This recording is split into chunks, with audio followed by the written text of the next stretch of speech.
ಎಲ್ಲರಿಗೂ ನಮಸ್ಕಾರ. KFT Kannada YouTube ಚಾನಲ್ಗೆ ಮತ್ತೆ ನಿಮ್ಮೆಲ್ಲರಿಗೂ ಸ್ವಾಗತ. ಇಂದಿನ ಸಂಚಿಕೆಯಲ್ಲಿ ನಾನು ಮಾತಾಡುವಂಥ ವಿಚಾರ ಏನು ಅಂದರೆ ಕ್ರಿಪ್ಟೋ ಕರೆನ್ಸಿ ಬಗ್ಗೆ ಮಾತಾಡೋದಕ್ಕೆ ಮುಂದಾಗ್ತಾ ಇದ್ದೇನೆ. ಏನಿದು ಕ್ರಿಪ್ಟೋ ಕರೆನ್ಸಿ ಹೇಗೆ ಕೆಲಸ ಮಾಡುತ್ತೆ ಅನ್ನೋದನ್ನು ನಾವು ತಿಳ್ಕೊಳ್ಳೋಣ. ಅದಕ್ಕಿಂತ ಮುಂಚೆ ನಮ್ಮ ಯೂಟ್ಯೂಬ್ ಚಾನಲ್ ಆದಂಥ KFT ಯೂಟ್ಯೂಬ್ ಚಾನಲ್ನ ಮೊದಲ ಬಾರಿಗೆ ನೀವು ನೋಡ್ತಾ ಇರೋದ್ರೆ ತಪ್ಪದೆ ನಮ್ಮ ಯೂಟ್ಯೂಬ್ ಚಾನಲ್ನ ಸಬ್ಸ್ಕ್ರೈಬ್ ಮಾಡಿ, ಪಕ್ಕದಲ್ಲಿರುವಂಥ ಬೆಲ್ ಐಕನ್ನು ಒತ್ತೋದ್ರ ಮೂಲಕ ನಮ್ಮ ಒಂದು ಯೂಟ್ಯೂಬ್ ಚಾನಲ್ಗೆ ಬೆಂಬಲವನ್ನು ವ್ಯಕ್ತಪಡಿಸಿ ಅಂತ ಹೇಳ್ತಾ ಇಂದಿನ ಸಂಚಿಕೆಯನ್ನು ನಾನು ಮುಂದುವರಿಸ್ತಾ ಇದ್ದೇನೆ. ಕ್ರಿಪ್ಟೋ ಕರೆನ್ಸಿ ಅಂತಂದರೆ ಏನು? ಕ್ರಿಪ್ಟೋಗ್ರಫಿ ಅಂದರೆ ಏನು? ಸಾಧಾರಣವಾಗಿ ಈ ಕ್ರಿಪ್ಟೋ ಕರೆನ್ಸಿಯಲ್ಲಿ ನಾವು ಗಮನಿಸುವಂಥ ಒಂದು ಅಂಶ ಏನು ಅಂತಂದರೆ ಅದು one of the crypto currency ಅನ್ನೋದು ಬಿಟ್ಕಾಯಿನ್ ಅಲ್ಲದೆ ಎಥೆರಿಯಮ್ ಇದೆ, USDT ಇದೆ. ಈ ರೀತಿ ಭಾಳಷ್ಟು ಬಗೆಯಾದಂಥ ಕಾಯಿನ್ಸ್ಗಳಿದೆ. ಡೋಜಿ ಇದೆ, ಅಫಿಷಿಯಲ್ ಟ್ರಂಪ್ ಕಾಯಿನ್ ಕೂಡ ಸಹ ಇತ್ತೀಚೆಗೆ ಬಂದಿದೆ. ಸೊ ಈ ಕ್ರಿಪ್ಟೋ ಕರೆನ್ಸಿ ಅಂದರೆ ಏನು, ಇದು ಹೇಗೆ ಕೆಲಸ ಮಾಡುತ್ತೆ ಅನ್ನೋದ್ರ ಬಗ್ಗೆ ನಾವು ತಿಳ್ಕೊಳ್ಳೋಣ. ಕ್ರಿಪ್ಟೋಗ್ರಫಿ ಅನ್ನುವಂಥ ಒಂದು ಟೆಕ್ನಿಕ್ ಏನಿದೆ, ಇದು ಸೆಕ್ಯೂರಿಟಿ ಪರ್ಪಸಿಗೆ ಉಪಯೋಗಿಸುವಂತಹ ಒಂದು ಟೆಕ್ನಿಕ್ ಆಗಿದೆ. ಈ ಬ್ಲಾಕ್ ಚೈನ್ ಟೆಕ್ನಾಲಜಿಯನ್ನು ಬಳಸ್ಕೊಂಡು ಆ ಬ್ಲಾಕ್ ಚೈನ್ ಮೂಲಕ ಒಂದು ಬೈ ಪ್ರಾಡಕ್ಟ್ ಆಗಿ, ಆ ಬ್ಲಾಕ್ ಚೈನಿನ ಒಂದು ಪ್ರಾಡಕ್ಟ್ ಆಗಿ ಹೊರಬಂದಂತಹ ಒಂದು ಕರೆನ್ಸಿನ ನಾವು ಕ್ರಿಪ್ಟೋ ಕರೆನ್ಸಿ ಅಂತ ಹೇಳ್ಬೋದು. ಈ ಬ್ಲಾಕ್ ಚೈನ್ ತಂತ್ರಜ್ಞಾನದಲ್ಲಿ ಹೆಚ್ಚಿನ ಪ್ರಮಾಣದಲ್ಲಿ SHA ಅಂತ ಕರೆಯಲ್ಪಡುವಂತಹ ಸೆಕ್ಯೂರ್ ಹ್ಯಾಶ್ ಅಲ್ಗೋರಿದಮನ್ನು ಬಳಸಲಾಗುತ್ತೆ ಅನ್ನುವಂಥ ವಿಚಾರ. 2008ನೇ ವರ್ಷದಲ್ಲಿ ಏನು ಈ ಅಮೆರಿಕದಲ್ಲಿ ರೆಸೆಷನ್ ಬಂತು, ಬಬಲ್ ಬರ್ಸ್ಟ್ ಆಯಿತು, ನಮ್ಮೆಲ್ಲರಿಗೂ ಗೊತ್ತೇ ಇದೆ. ಹೌಸಿಂಗ್ ಬಬಲ್ ಆಗಿತ್ತು ಅದು. ಅದಾದ ಬಳಿಕ 2009ರಲ್ಲಿ ಸತೋಶಿ ನಾಕಮೋಟೋ ಅಂತ ಹೇಳಿ ಆ ವ್ಯಕ್ತಿ ಯಾರು ಅನ್ನೋದು ಇವತ್ತಿನ ತನಕ ಒಂದು ದೊಡ್ಡ ಯಕ್ಷವಾದಂಥ ಒಂದು ಪ್ರಶ್ನೆಯಾಗಿ ಉಳಿದಿದೆ, ಒಂದು ಮಿಸ್ಟ್ರಿ ಆಗಿದೆ ಅಂತ ಹೇಳಲಾಗತ್ತೆ. ಸೊ ಈ ವ್ಯಕ್ತಿ ಏನಿದ್ದಾರೆ ಒಂದು ವೈಟ್ ಪೇಪರ್ನ ಬರೀತಾರೆ. ಪಿಯರ್ ಟು ಪಿಯರ್ ಟ್ರಾನ್ಸಾಕ್ಷನ್ ಸಂಬಂಧಪಟ್ಟಂತೆ ಒಂದು ಪೇಪರ್ ಆಗಿರುತ್ತೆ. ಪಿಯರ್ ಟು ಪಿಯರ್ ಅಂದರೆ ಯಾವುದೇ ರೀತಿಯಾಗಿ ಮಧ್ಯವರ್ತಿ ಇಲ್ಲದೇ ಹಣದ ಒಂದು ಟ್ರಾನ್ಸಾಕ್ಷನನ್ನು ನಾವು P2P ಅಂತ ಕರಿತೀವಿ, ಪಿಯರ್ ಟು ಪಿಯರ್ ಅಂತ ಹೇಳ್ತೀವಿ.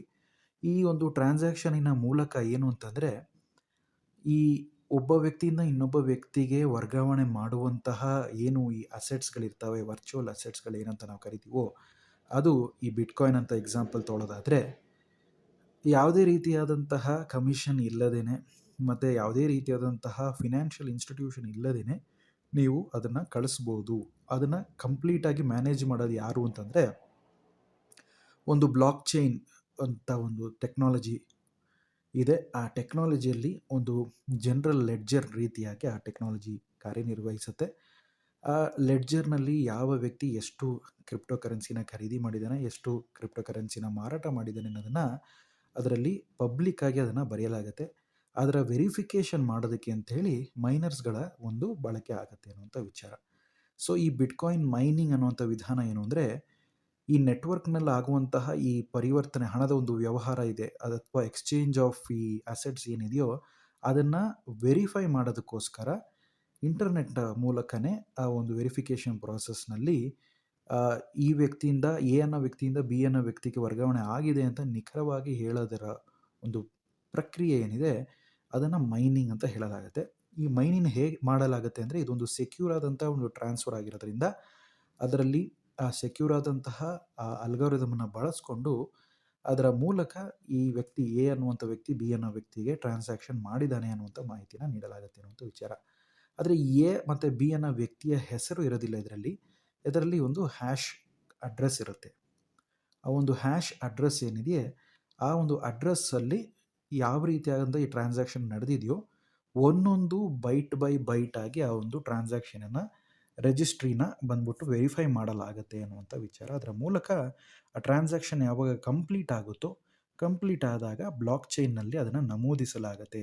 ಈ ಒಂದು ಹ್ಯಾಶ್ ವಾಲೆಟ್ ಅಡ್ರೆಸ್ ಇರುವಂತಹ ಈ ಒಂದು ಅಡ್ರೆಸ್ಸಿಂದ ಈ ಒಂದು ಅಡ್ರೆಸ್ಸಿಗೆ ಇಷ್ಟು ಬಿಟ್ಕಾಯಿನ್ ಅಥವಾ ಇಷ್ಟು ವರ್ಚುವಲ್ ಅಥವಾ ಕ್ರಿಪ್ಟೋ ಕರೆನ್ಸಿಗಳನ್ನು ವರ್ಗಾವಣೆ ಮಾಡಲಾಗಿದೆ ಅಂಥೇಳಿ ಅದರಲ್ಲಿ ಹೇಳಲಾಗುತ್ತೆ ಅನ್ನುವಂಥ ವಿಚಾರ.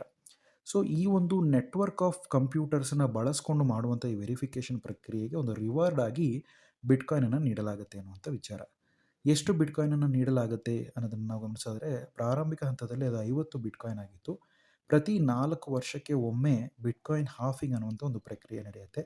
ಆ ಬಿಟ್ಕಾಯಿನ್ ಹಾಫಿಂಗಿನ ಮೂಲಕ ಏನಾಗುತ್ತೆ ಅಂತಂದರೆ ಆ ಬಿಟ್ಕಾಯಿನಿನ ಒಂದು ಪ್ರಮಾಣ ಕಮ್ಮಿ ಆಗ್ತಾ ಬರುತ್ತೆ. ರಿವಾರ್ಡ್ಸಲ್ಲಿ ಸಿಗುವಂಥ ಒಂದು ಬಿಟ್ಕಾಯಿನ್ನ ಪ್ರಮಾಣ ನಂತರದ ದಿನಗಳಲ್ಲಿ ಹಾಫಿಂಗಲ್ಲಿ 25 ಬಿಟ್ಕಾಯಿನ್ ಆಗಿ 12.5 ಬಿಟ್ಕಾಯಿನ್ ಆಗಿ ತದನಂತರ 6 ಚಿಲ್ಲರೆಯಷ್ಟು ಬಿಟ್ಕಾಯಿನ್ 3 ಚಿಲ್ಲರೆಯಷ್ಟು ಬಿಟ್ಕಾಯಿನ್ ಆಗಿ ಈ ಹಾಫಿಂಗ್ ಪ್ರಕ್ರಿಯೆಯಲ್ಲಿ ಅದು ಕಮ್ಮಿ ಆಗ್ತಾ ಹೋಗುತ್ತೆ ಅನ್ನುವಂಥ ವಿಚಾರ ರಿವಾರ್ಡು.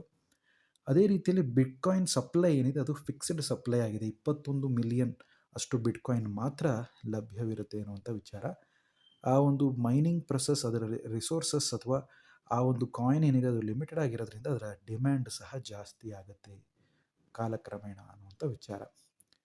ಸೊ ಇದು ಬಿಟ್ಕಾಯಿನ್ಗೆ ಸಂಬಂಧಪಟ್ಟಂಥ ವಿಷಯ. ಇದರ ಆಧಾರದ ಮೇಲೇ ಹಲವಾರು ಕ್ರಿಪ್ಟೋ ಕರೆನ್ಸಿಗಳು ಮಾರುಕಟ್ಟೆಯಲ್ಲಿ ಲಗ್ಗೆ ಇಟ್ಟಿದೆ.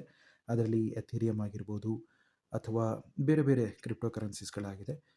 ಸರ್ವೇ ಸಾಮಾನ್ಯವಾಗಿ ದೀರ್ಘಾವಧಿಯಲ್ಲಿ ಇರುವಂತಹ ಕ್ರಿಪ್ಟೋ ಕರೆನ್ಸಿಗಳ ಪ್ರಖ್ಯಾತವಾದಂಥ ಹೆಸರುಗಳ ಪಟ್ಟಿಯಲ್ಲಿ ನಾವು ನೋಡ್ತಾ ಹೋದರೆ ಒಂದು ಬಿಟ್ಕಾಯಿನ್ ಮತ್ತು ಎರಡನೇದಾಗಿ ಈ ಎಥೀರಿಯಂ ತನ್ನ ಸ್ಥಾನವನ್ನು ಪಡ್ಕೊಳ್ಳುತ್ತೆ. ಅದಾದ ನಂತರ ಇತರೆ ಕಾಯಿನ್ಗಳಾದಂಥ ರಿಪ್ಪಲ್ ಆಗಿರ್ಬೋದು, USDT ಆಗಿರ್ಬೋದು, ಲೈಟ್ ಕಾಯಿನ್ ಆಗಿರ್ಬೋದು, ಈ ರೀತಿ ಹಲವಾರು ಕ್ರಿಪ್ಟೋ ಕರೆನ್ಸೀಸ್ಗಳು ಬರ್ತಾ ಇದೆ ಅನ್ನುವಂಥ ವಿಚಾರ. ಸೊ ಈ ಕ್ರಿಪ್ಟೋ ಕರೆನ್ಸಿನ ತೊಗೊಬೇಕು ಅಂದರೆ ಅದಕ್ಕೆ ಪ್ರತ್ಯೇಕವಾದಂಥ ಆ್ಯಪ್ಗಳು ಬಂದಿದ್ದಾವೆ.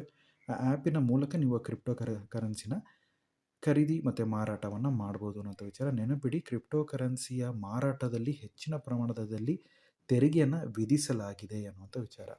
ಯಾವುದೇ ರೀತಿ ಮಧ್ಯವರ್ತಿ ಇಲ್ಲದೇ ಈ ರೀತಿಯಾಗಿ ಹಣದ ಒಂದು ಟ್ರಾನ್ಸ್ಫರ್ ಮಾಡ್ಬೋದು ಅನ್ನೋದನ್ನು ಹೇಳ್ಕೊಟ್ಟಂತಹ ಒಂದು ಮೆಥಡೇ ಈ ಒಂದು ಕ್ರಿಪ್ಟೋ ಕರೆನ್ಸಿಯ ಒಂದು ಜಗತ್ತು, ಜಾಲ ಜಗತ್ತು ಅಂತಲೇ ಹೇಳ್ಬೋದು. ಇದು ಕ್ರಿಪ್ಟೋ ಕರೆನ್ಸಿಗೆ ಸಂಬಂಧಪಟ್ಟಂಥ ಒಂದು ಮಾಹಿತಿ. ಈ ಮಾಹಿತಿ ತಮಗೆ ಇಷ್ಟವಿದೆ ಲೈಕ್ ಮಾಡಿ, ನಿಮ್ಮ ಅನಿಸಿಕೆ ಅಭಿಪ್ರಾಯಗಳನ್ನು ಕಮೆಂಟ್ಗಳ ಮೂಲಕ ತಿಳಿಸಿ. ತಪ್ಪದೆ ನಮ್ಮ ಯೂಟ್ಯೂಬ್ ಚಾನಲ್ ಆದಂಥ KF Day ಕನ್ನಡ ಯೂಟ್ಯೂಬ್ ಚಾನಲ್ನ ಸಬ್ಸ್ಕ್ರೈಬ್ ಮಾಡಿ ಅಂತ ಹೇಳ್ತಾ ಮುಂದಿನ ಸಂಚಿಕೆಯಲ್ಲಿ ಭೇಟಿ ಮಾಡ್ತೀವಿ. ಧನ್ಯವಾದಗಳೊಂದಿಗೆ ನಿಮ್ಮ ಸಂದೇಶ.